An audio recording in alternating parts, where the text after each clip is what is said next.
Bonjour chers tous, bonjour peuple de Dieu. Me voici une fois de plus, votre serviteur, l'apôtre UC. Je viens une fois de plus parler du Cameroun, parler de notre cher beau pays, le Cameroun ou bien le continent camerounais.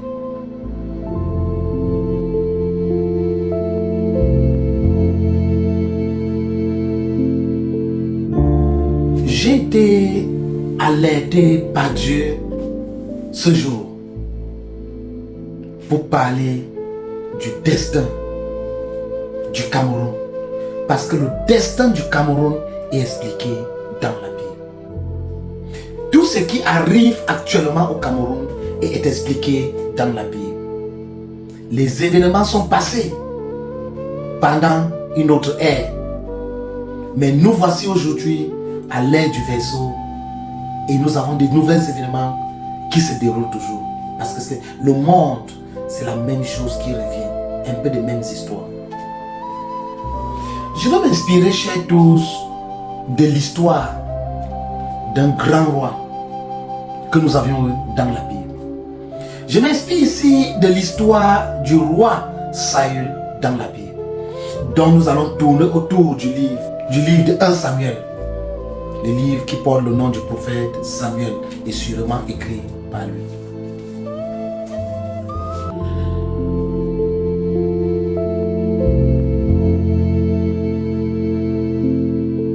Nous connaissons tous qui était le roi Saül. La Bible va jusqu'à parler du roi Saül, sa prestance et sa beauté. Lisons dans 1 Samuel chapitre 9, verset 2, je viens. Saül était jeune et beau.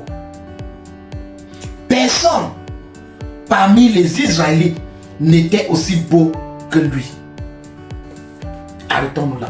1 Samuel chapitre 9, verset 2. Nous connaissons bien à l'époque du renouveau, lorsque notre président a pris le pouvoir,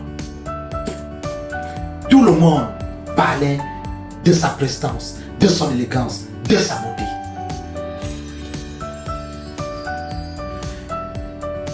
Maintenant, nous savons, dans la marche de Saül comme roi, dans la marche de Saül, il a été un homme qui a été longuement demandé par les Israélites. Les Israélites étaient fatigués de Samuel. Ils voulaient un roi. Les anciens sont venus. Avec la faveur de Dieu, l'a fait a mis un roi. Un roi selon le peuple.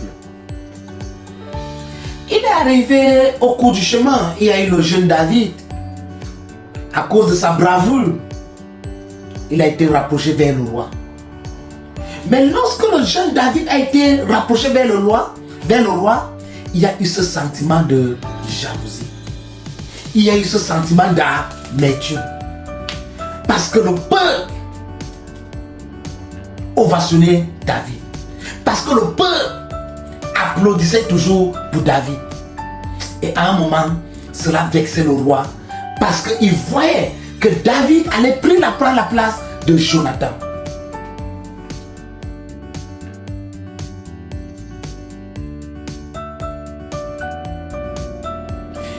Le roi Saül ici? Qui est David? Et qui est Jonathan? Effectivement, le fils de Saül, préposé être le successeur par certaines personnes. Mais là, ce n'est pas le plan de Dieu. Je vais dire. Là, ce n'est pas le plan de Dieu.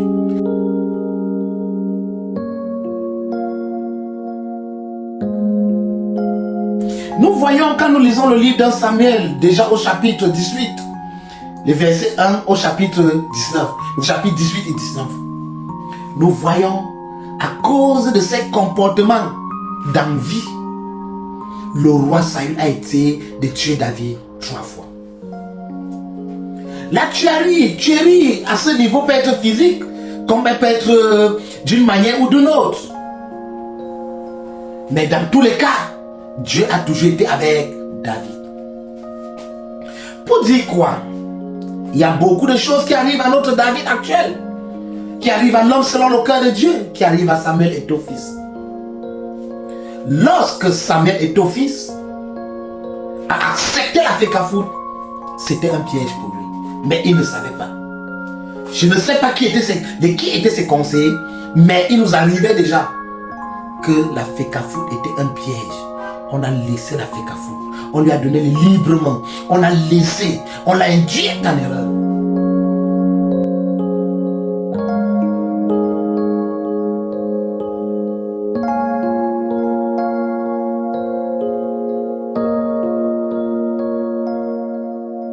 Lorsque le roi David s'est retrouvé dans le palais, il se sentait à l'aise.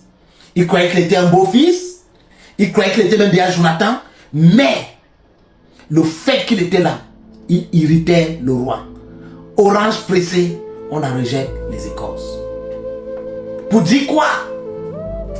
Samuel Eto'o, qui est le David, l'homme selon le cœur de Dieu, ne pouvait jamais être le fils du président, qui est Jonathan, qui est préposé être le successeur.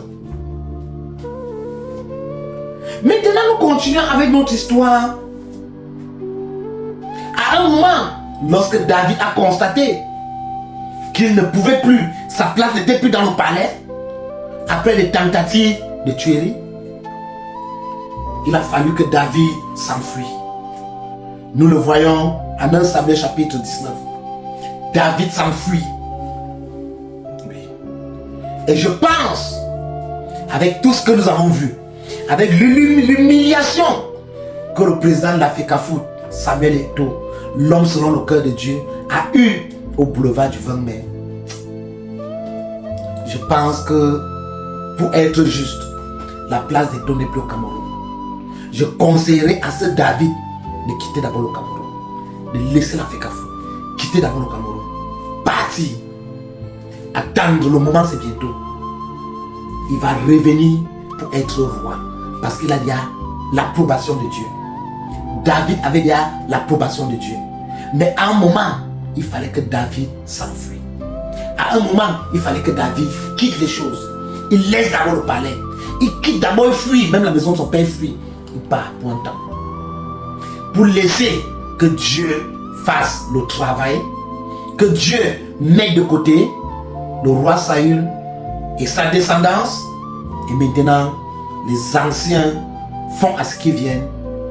Les Camerounais sont avec lui. Les Camerounais lui ont donné des énergies.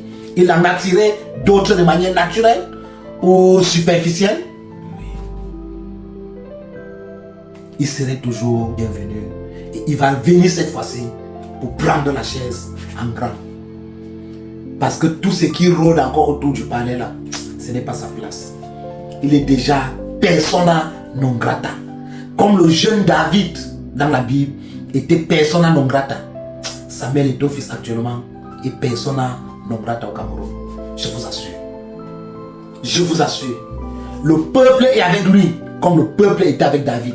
Mais ce peuple ne pouvait pas protéger David quand le roi Saül était fâché. Le peuple camerounais ne peut pas protéger Eto'o fils. Il sait, c'est lui qui l'appelait papa. Et maman ne sont pas ses amis. Donc tout ce qu'il peut faire, qu'il quitte d'abord les choses, qu'il fuit d'abord, avant qu'on ne mette main sur lui. C'est un conseil d'un sage, c'est un conseil d'un homme de Dieu. Oui, le roi David avait fui Israël pour un temps. Il est même parti résider chez les ennemis. S'organiser là-bas. Samuel Eto'o fils doit d'abord quitter le Cameroun, aller s'organiser ailleurs. Parce que tout montre qu'on va le descendre. Donc s'il est sage, qu'il écoute le prophète. S'il n'est pas sage, qu'il fasse à sa tête. L'homme propose, Dieu dispose. Et lorsque Dieu dispose, l'homme doit obéir.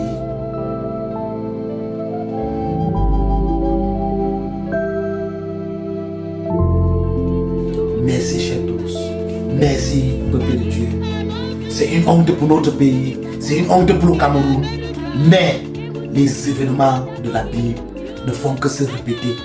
Tout ce qui arrive aujourd'hui, Ce sont des choses qui sont arrivées pendant d'autres ères. Et aujourd'hui, nous sommes à l'ère du verseau.